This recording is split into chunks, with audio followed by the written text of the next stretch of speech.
आंखें कहाँ हैं? इतने लोग यहाँ खड़े हैं ना, पागलों की तरह कहाँ जा रहे हो? एक घूसा मारूंगी ना तुझे।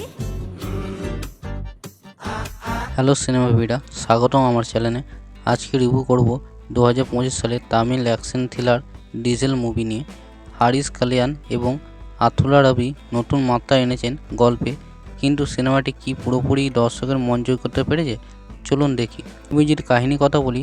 ডিজেলের গল্প মৎস্যজীবী কমিউনিটি, তেলের কালোবাজার এবং সাধারণত মানুষের সংগ্রামের চারপাশে ঘুরে। হারিস কালিয়ান, যার নাম ডিজেল, এবং তার কমিউনিটি রক্ষা করতে পুলিশ ও চোরাচুরি চক্রের বিরুদ্ধে, কিন্তু গল্প ব্যক্তিগত সম্পর্ক, বিশ্বাস ও লড়াইয়ের সমানভাবে গুরুত্ব পেয়েছে। এই মুভির ক্যারেক্টার এবং পারফরমেন্সের কথা বলি।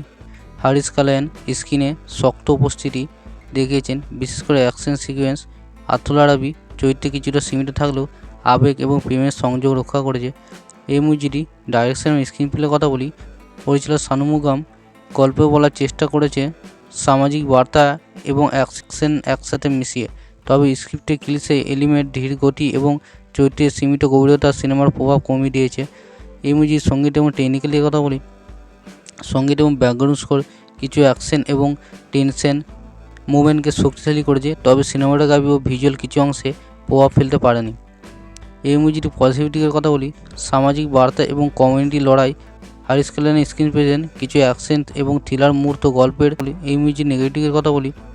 চরিত্রের গভীরতা সীমিত, মাঝারি বা ধীর গতি, প্রযুক্তি কুটি, ডাবিং একটু খারাপ লাগে। ডিজেল এমন একটি সিনেমা যা সামাজিক বার্তা দেয় এবং অ্যাকশন দৃশ্য দেখায়, চরিত্র সীমাবদ্ধতার কারণে পুরোপুরি সফল নয়।